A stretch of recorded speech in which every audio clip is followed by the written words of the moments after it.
Hello everyone and welcome to, this is going to be the Winners Bracket Semifinals, one of the matches from the Improvement Cup. As I was just explaining to Twitch viewers, the Improvement Cup has been a tournament that's been going on for the last month. It involves a host of intermediate players being paired with a professional player and seeing who can improve the most over the course of this 1 month long tournament. The teams in this matchup are going to be NC and TaToH's Professors. NC is, I would say, definitely on the higher end of the intermediate spectrum, as they have been competing with a lot of clan tournaments for many years. The other team, TaToH's Professors, probably more of a conglomeration of people that probably haven't played as much before, but TaToH's coaching them and seeing how far they can improve. And other pro players are involved in this tournament, such as Fire and Nikoff, which maybe you've seen some of their games on their channels. One reason I wanted to cast these games is not only has this tournament not gotten a lot of attention, which it should, and not only do we not see a lot of intermediate players as well get their games casted, but these maps are highly unique, and the map we're playing on right now is called Prodigy. Zoom up the speed to 60 speed. So on this map, let's introduce the players. We have green, teal, blue, and orange. So we have the players that are allied with each other right next to each other. And yeah, it's a pretty crazy map. So it looks exactly like Arabia, except for the difference in the spawn position, which I'm really excited to see how this will impact gameplay. There are no true pockets any longer. And I'm guessing all players will just go aggressive, but I'm not really sure. And that's part of the fun of this map. We'll see what the players do. The wood lines are fairly bad. They look like a lot of the African Kingdoms maps where the wood lines are terrible. But the acacia trees again have 150 wood. Let's introduce the players and then we'll talk about the civilizations. So, in green we have Philip playing, this is going to be the NC team. Philip playing as the Mongols. Philip's about an 1800 level player. We have J Squared playing as the Spanish, again around 1800 level. In blue, we have Pedro playing as the Goths, about 1900 level player. And Eru, who's a player I'm not familiar with, but he's playing as the Koreans. I would assume he's around 16, 17, or 1800. Wide range, I know, but that's the best I can do. For TaToH's Professors, we have Peter Pan playing as the Berbers. Empathy 2016 playing as the Khmer. Havoc playing as the Ethiopians. And Chaos to Win playing as the Burbies. I'm not sure of this team's rating. However, I'm rather sure that they're less highly rated than the NC team. So maybe TaToH's influence can help them out a bit. Hopefully that training has paid off. The civilizations are interesting. Another interesting thing, again, there are no pockets, there are no flanks, so I don't think the civilizations you choose have anything to do with that status, which is interesting. And let's talk a bit about these civilizations. Philip playing as the Mongols. The Mongols, I think, honestly, are probably one of the strongest teams just in this game in general because they are so strong on team games. Everyone's scout will have two extra line of sight. They'll be great with the scout rush, and they'll also be good when it comes to Mangadai in the late game. So I love the Mongol civilization. It's a civilization we see so much, so I won't talk too much about them. Spanish, again, another great team game civilization, primarily due to their trade bonus and a huge versatility in their units. Great cavalry. Their blacksmith upgrades are free. And Conquistadors, of course, would be a great unit as well if they decide to go that route. Stone is in the back in case the J Square decides to go that route.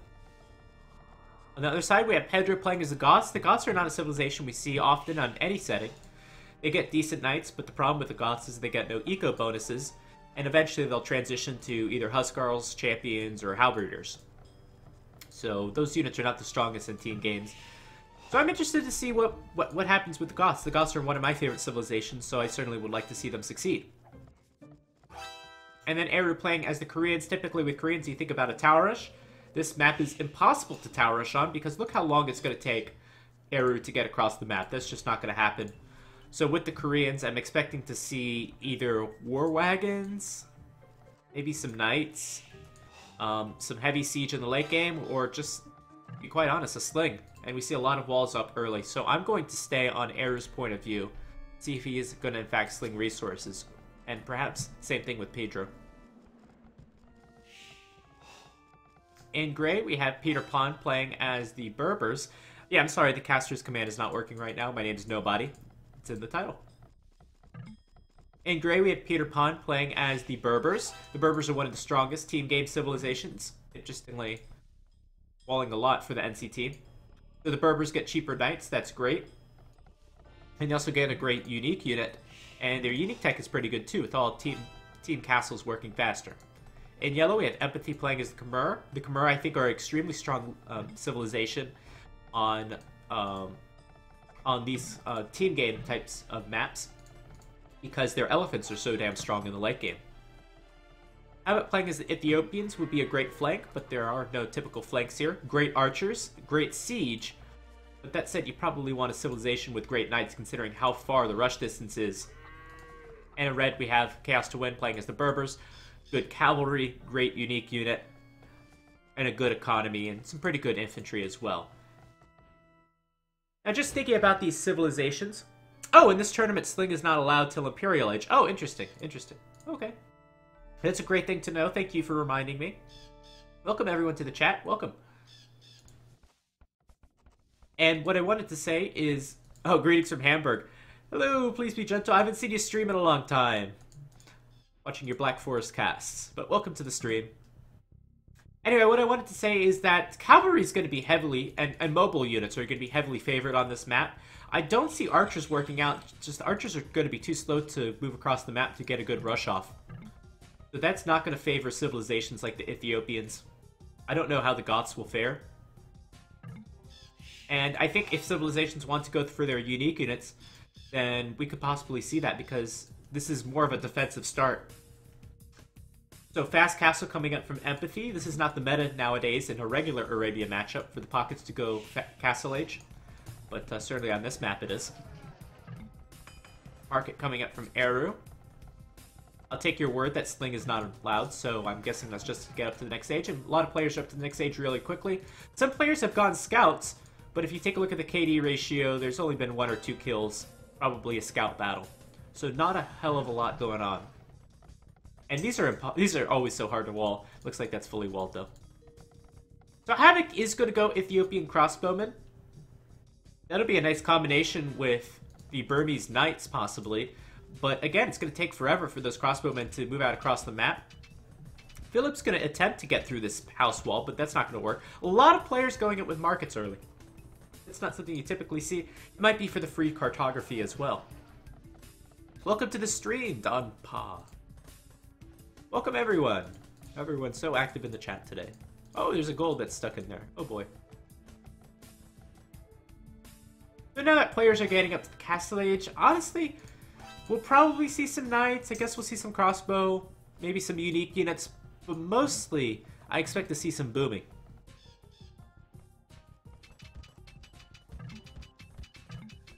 And even Stonewall's coming out of J squared. That means J squared has to be on Stone, which means he's most likely going to go for his unique unit. And hopefully we'll see some action from that.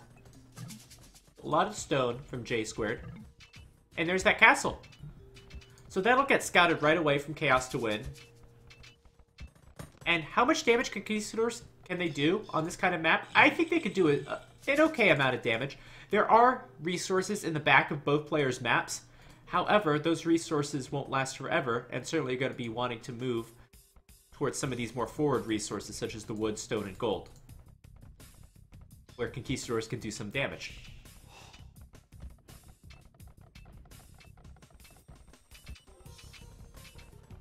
So just waiting for that castle to get up. It looks like J Squared's not in any rush to put it up. They only got three villagers working on it, although they are Spanish builders. And all the players, I'm sure, will add some town centers. Any player not up to the Castle Age? It doesn't look like. It looks like every single player is up to the Castle Age. Crossbows moving out for Havoc. As well as, looks like a few scouts from Philip. Ah, that's for the other team. Castawin's not quite in Castle Age, so no knights from him. So let's see what these crossbows can do. Chaos to Win has got a great scout off on J Squared's map, so I'm sure those crossbows know exactly where they want to go. If they come here, they could potentially deny this wall off. We'll see if they're going to be in time. If they deny that wall off, then you could potentially come up on top of this hill and deny the gold and deny some of this wood. And that would be very annoying.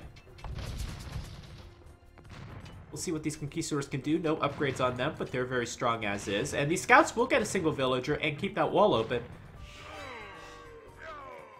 And I think if you're Chaos to Win is just going to get a scout off, but I think I would stay in this area and try to support the crossbows when they come in.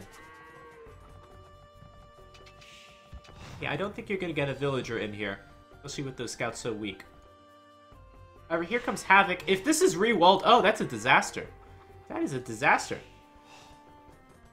Poor team play, in my opinion. So those scouts should have not ran in. They should have stayed here and kept this wall open as long as possible for those crossbows to come in. Now the crossbows are going to come towards the bottom. I think they still will be able to get in. We'll see. And at the bottom side of the map for the NC team, just a lot of town centers.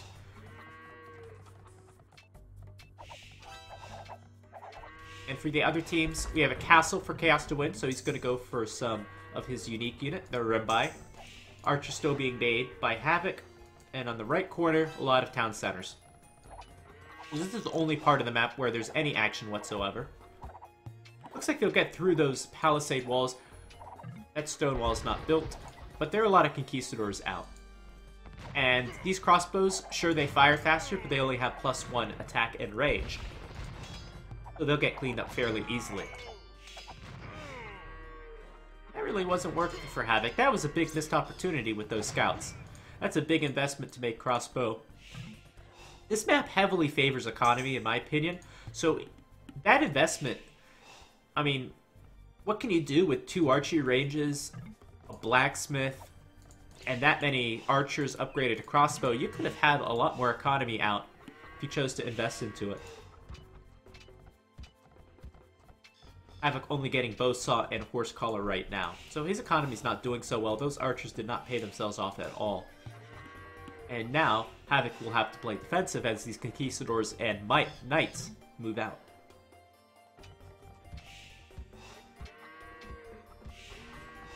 Early hand cards being researched for a lot of players. I guess we'll see some Arambai versus Conquistadors. It's a pretty even matchup as long as the Arambai can get in under the range of the Conquistadors. Let's see where these Conquistadors go. J-Squared has not seen that castle, remember. Here's the Fog of War of J-Squared. Maybe he has seen it. So hopefully he shouldn't run into that castle. Maybe he's going to try these weak palisade walls, but there's a nice gate behind it. Not sure if this is walled off right here. Double walled. And J-Squared telling his teammate, Philip, that this is a weak point in the wall. So Philip's going to go for the palisade gate when they in fact need to go for that house. Looks like this builder will wall behind. And the Rimbai might be able to push this away. So going to get in under the castle. Looks like it'll be enough to wall behind. First player up to the Imperial Age is going to be Pedro, the Goths player. Now, Pedro has not made any military at all this game. In fact, he went market and blacksmith. So, what a great boom from Pedro. I guess we're going to see the Goths do something. Conquistadors destroy a Rimbai in even numbers, do they? I think it really depends on the numbers involved. Conquistadors actually get weaker, I think, the longer the game goes as more units become massed, because their fire rate is much slower. That's the big weakness of the Conquistador. Let's see how this fight goes. So it looks like Chaos to Win's going to push back those Conquistadors for now. Those Conquistadors, no upgrades. Rimbai have bloodlines and +1 armor. So that was probably the difference in this fight. First castle for Pedro. You only need 1 castle as the Goths to get your unique technologies. And then after that, you just need some barracks. So Pedro's getting ready for some Huskarl spam, I guess. So that'll be great. You don't see that too often. Pedro advanced to the Imperial Age. Anyone else going into the Imperial Age? We have Empathy and Havoc going up. The 2 players from TaToH's Professors. That's the Khmer And Ethiopian, strong civilizations. And there we go, anarchy being made. Barracks being plopped up. And Pedro's on a healthy population. I think as Goss, you probably want about 130 villagers at least. And it looks like Pikeman's going to be the first upgrade. We'll see how that goes. The Goths in the late game actually get a pretty decent economy. They get all the upgrades on their farms and the bow saw the double bit X. Nope! Two-man saw upgrade. So that bodes well for late game. Not to mention 10 extra population. You learned the hard way, trust me. I think it's very situation dependent, but you're probably right. In lower numbers, conquistadors definitely work. And there's a Rembai going to run straight into the castle of Philip. Philip will go for Mangadai eventually. A lot of players up to the Imperial Age. I think this is a window of opportunity for Pedro. Now, Pedro doesn't want to be defending with these Huskarls. He, in fact, wants to get through the walls. But Huskarls are not going to do anything against the Khmer player. The Khmer player is going to be so strong. Rembai looking for something to raid. They can get through a house real quick. And this will be a good raid. We'll be able to idle a lot of farmers. So this is a big problem. Yeah, that's not going to work. The Rembai are deceptively good at getting through buildings. So forward town center from Pedro. That'll be a great pushing point. Let's see if Havoc notices. Yeah, looks like he's noticed. And a castle here for Havoc to lock down these two resources in this area of the map. Pedro should build a few Huskarls, but it's too late. Those villagers are dead, and I see no other villagers here. So, oh, there's a few here. But now the elephants are in the area. And so far, Pedro hasn't done anything. Pedro's coming back with his Huskarls to defend from this Rembai raid, who ran in under the castle. And look at how many farms are idle. This is really slowing Philip down. Philip needs a lot of food for his Mangadai upgrades. All of these farms are idle. That's like 20 farmers. And more villagers going down for Philip. Philip's got a lot of villagers, but he doesn't want them to be idle.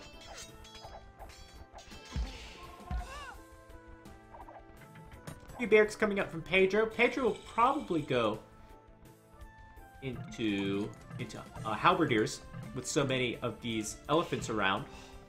A lot of players going into their unique units. I saw Casbah and Elite Camel Archer being made. So Casbah's probably only going to help the Burmese player if they decide to go for more Rembai. And here we go. Now the action started. Philip has been severely put back by losing so much food economy by that Rembai raid. He has not made the elite Mangadai upgrade, and now these halberdier and battle elephants are in the area. Going to go for the castles. We have Havoc starting with some siege. He's already researching siege onager. Up in the north, it looks like these barracks will get taken down. We have a few Shotel warriors from Havoc.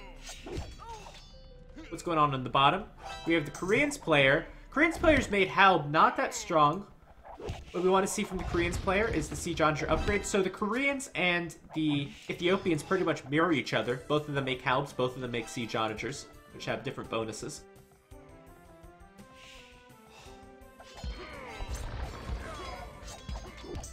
And taking a look at the score, this is a fairly even game.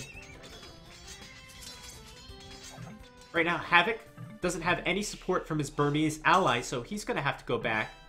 What is the Burmese player going to do? I don't see any military out from our Burmese player. Wow. And where's the military count? 15 military for the Burmese player. It's all down here. So Rembai will be very good against Huskarls, and probably anything the Goths can throw at them. J squared and Philip pushing back. Going to take up a lot of space, but probably won't get past these castles. Down on the bottom, it looks like one castle will get taken out by our Koreans player, Eru, who's got a nice fortification. Nice pushing for it, but how's he going to deal with these battle elephants? I think there are too many, even for halberdier. And this is a great combination. Look at this. Elite battle elephant and camel archer. And that castle does stay up.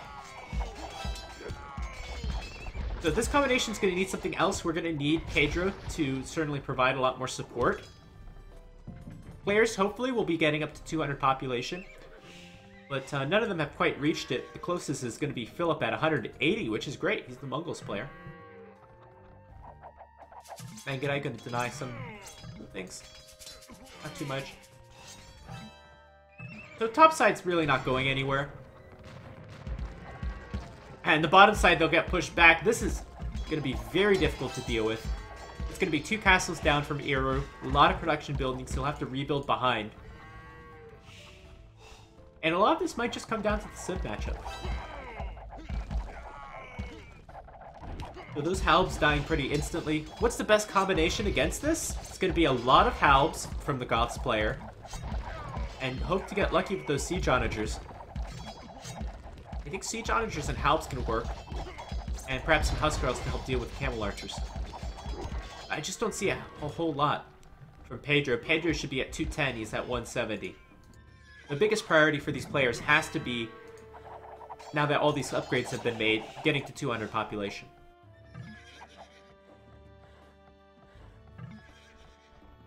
And let's see if these Siege Onagers can get a good hit on those Mangadai.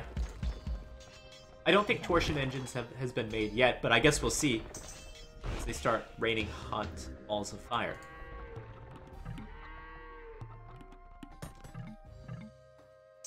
And fairly mobile unit compositions for these players, and that said, the Khmer Elephant moves quite a bit faster, so I guess we can say that's mobile.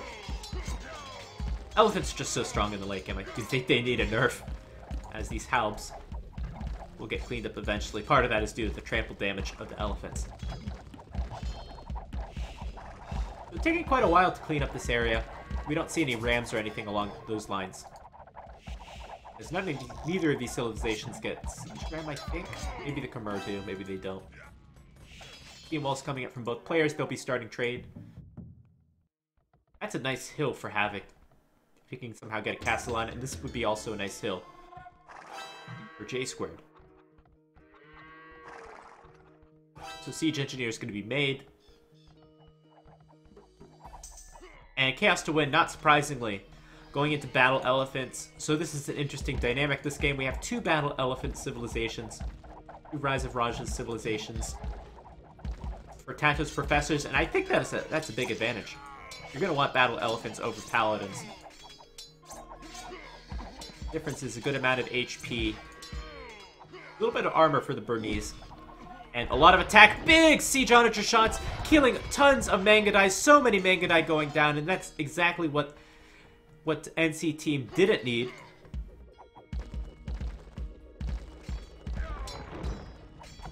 And we have some Bombard Towers. The Koreans player. And again, another Siege Onager shot in return. Oh god, that's even better than the one on the Mangadai. Oh my god, that's why you want a Korean's ally in the late game. And that's gonna push everything back. Wow, that was so many down.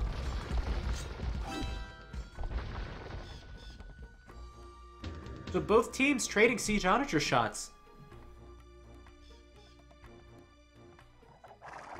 However, this momentum continues for the Burmese player. So the Mangadai are doing hardly any damage. The Mangadai are just for the Halbs, you have to assume. Now, the Paladins can't handle Battle Elephants either. So the obvious choice here, obvious for me, would be to go Inquisition Monks for the Spanish player. However, we don't see that, and that might be a decision or an oversight that might lose them the game. Paladins can't handle the Battle Elephants, so it's either going to be Halbs or Monks, and Monks will be much stronger. Especially with Inquisition, maybe could even pick off some Siege Onagers too, and capture some of those.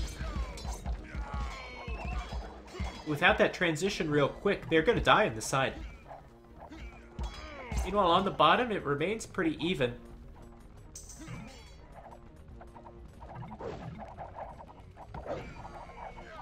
And I think a lot more trade for TaToH's Professors team. I'm very impressed with their showing this game.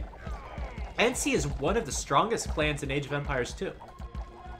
Among the ones that aren't in ECL, if you consider them clans. But NC is an extremely formidable team. Hello to nobody, thank you. You were Sunch. Appreciate it.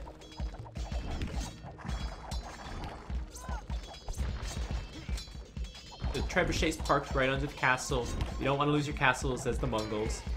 We all know that. And still no monks. Still no monks from J Squared. J Squared's the lowest scored in the game. It's going to take this fight against the Battle Elephants. But look at this Paladin. This Paladin's losing HP and it's not even being attacked because of that trample damage.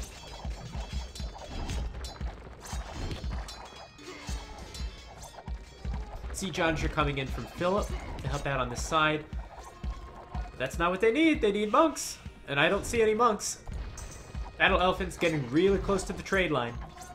And once you hit the trade line, it's game over. And on the north side, still not a whole lot going on. Now we have a heavy Scorpion transition from Empathy. Looks like they still need the double crossbow upgrades, but they'll be very strong. Tons of Camel Archers from Peter Pan. And in that mass, they should do okay against the Huskarls. Doing at least 2 damage, I believe. Maybe 3 damage. Oh fuck, it's Friday, I'm streaming later. Yes? To avoid confusion, of course.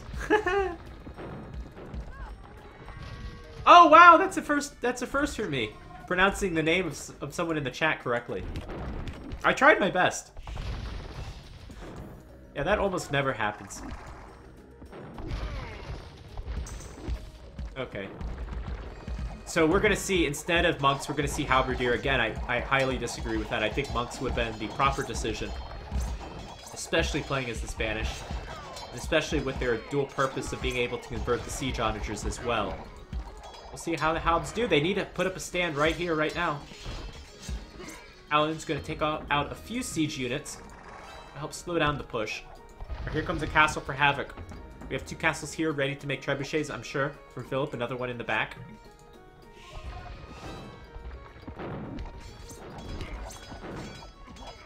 And this game, I'd like to applaud Eru's efforts. When you're playing as the Koreans, I don't think you're expected to do as much as Eru has done this game. Just building his base forward and getting a lot of great kills with the siege onagers. He's done an excellent job this game. Definitely MVP for his team.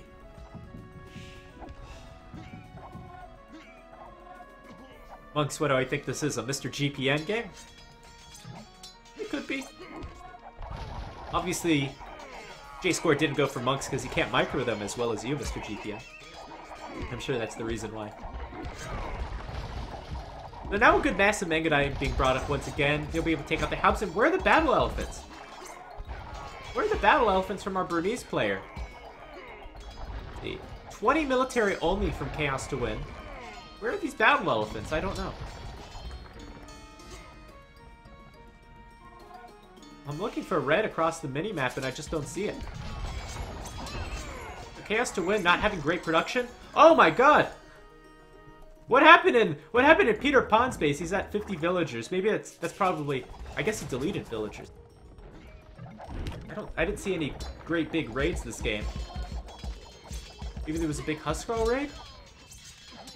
And these Huskarls are going to deny a castle. So Pedro really focusing on the middle of the map, while Eru's got great defensive units. He's got trebuchets, bombard towers, and siege onagers, and can just spam Halbs here forever. So this is a good area for Eru to hold, while the Goths player can instead push into the middle of the map. And I was looking at the villagers to see, I don't think players have enough villagers at this stage of the game. Look at the populations for TaToH's Professor's team. We have 180, 175, 152, and 125. Look at the populations for the NC team. 205, 190, 164, 161. Their villager numbers are much healthier. Yeah, I can understand why Peter deleted villagers. He's got a healthy population. But some of these other players, especially Havoc, does not look very good. So I think you should only be deleting villagers if you're maybe 180 population and higher, which obviously Peter Pan is. We're approaching that.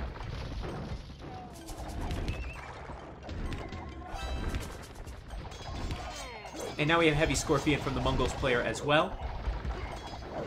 So no more unit transitions this game unless we'll see monks. All the upgrades have been made. And it's just down to micromanagement, getting your teammate to be in the right place at the right time. And I guess keeping up with macro to determine who will win the rest of the game. So I love the position of Pedro. Pedro's right here in the middle of the map. Really focused on getting that middle of the map. And with that, might be able to raid with Huskarls, take out some of these castles sneakily with these Huskarls. Looks like the NC team has a lot of momentum. With all these bombard towers and still more being made, I think this area will stay out for quite some time, and it's going to take a long time for these camel archers and battle elephants to eventually make it into the base. And I think that'll be enough time for either Pedro or Philip and J-Square to do some damage on the top. The first thing they could do is take out these castles, which will limit Chaos to Win's Arebi production. And these castles as well are protecting their economy.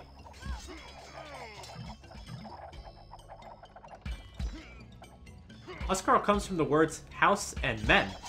Oh, I didn't know that at all. Now I wonder why it comes from those words. And it seems a lot less cool now, thanks. In your opinion, Pedro spamming husks towards Peter's team should be a winning move. I think it will be too. I think it's a great idea. However, it is going to get cleaned up temporarily by these battle elephants. Siege Onager shots coming in from all over the place. This base structure is nice. It helps to protect and shield the Siege Onagers behind all these buildings where the Hussar can't get to them. And just Arrow's job is just to hold as long as possible, build a ton of buildings and bombard towers and hold, while the rest of his team continue to push in. And just the player I'm most disappointed on in this game is probably going to be Chaos to Win. I think just Battle Elephants is just a winning unit against this army composition, but we don't see enough of them. I think Chaos to Win probably need a lot more economy this game. Still only at 165 population. He's going to even be pop capped at 180 now that he's lost some of his castles.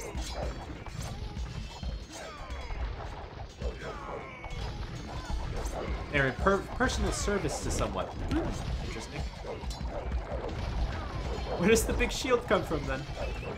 Every Age of Empires game, Age of Empires 2 and Age of Mythology, ones I'm most familiar with, have a Huskar with a big shield.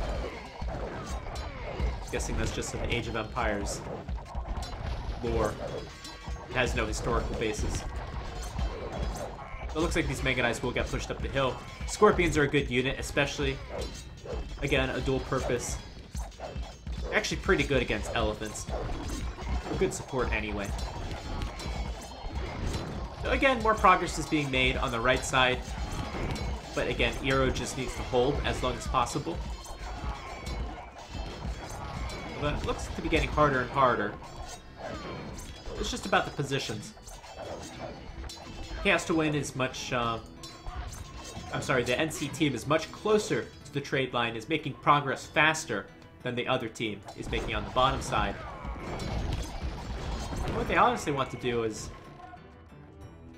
I think it'd be much better if... I know these civilizations don't get good, you know, siege, but what they should do is possibly grab some rams or some bombard cannons and try to batter down this wall real quick and just send the camel archers in there for a big raid. Maybe park themselves onto one of these cliffs. And they shouldn't be going through all the production, in my opinion, of arrows. There's all this empty space in the middle of the map. It would be easy to sneak some siege into this area. They were formidable fighters. Oh, good to know. I always love the historical aspect of Age of Empires 2. It gives you so many things to think about. And endless discussion. Alright, so this is going to be the second to last castle to be lost from Chaos to Win. And now we have siege rams. The Mongols get access to siege rams, and they're very speedy. They're Ferraris, and Philip is doing what I thought the camel archer should do for Peter Pan, which is raid the trade line. They're not even going to bother to take out all the production. They don't need to. All they need to do to win this game is get the Mega Knight in the trade line and hold them there. And what's going to stop this? Some good Siege Onager hits, but these Mega Knight are starting to get spread out. And if Philip is paying attention, maybe he can snipe off that Siege Onager with these 3 Mega-Die. Nope. Perhaps with these Mega-Die over here. And it's going to be uphill anyway. And GG! What an excellent game. TaToH's Professors gave it a really good shot. And I thought they were at an advantage in the mid-game. But NC, I guess with their experience, going to push it back. We did see the mistake from J Squared not going into monks, and I thought that would have been a deadly decision, as those battle elephants were getting really close to the front lines on this left side. Who knows what changed the battle in the north? Maybe it was the Bombard Tower, the Halberdier switch, probably the Halberdier switch. The Heavy Scorpions was a good addition as well. And yeah, what an excellent game. So it looks like this kind of map with the 2 players right next to each other is very defensive. So I think I'll prefer the regular Arabia, but I guess we get to see how that map plays itself out. Take a look at the achievements. Hope you enjoyed.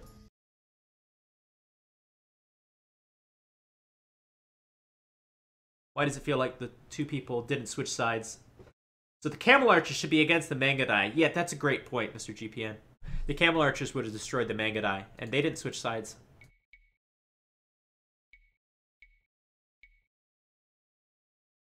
Any notable achievements? Major lost a lot of units, but this is typical of the Goths. A lot of units lost from Philip.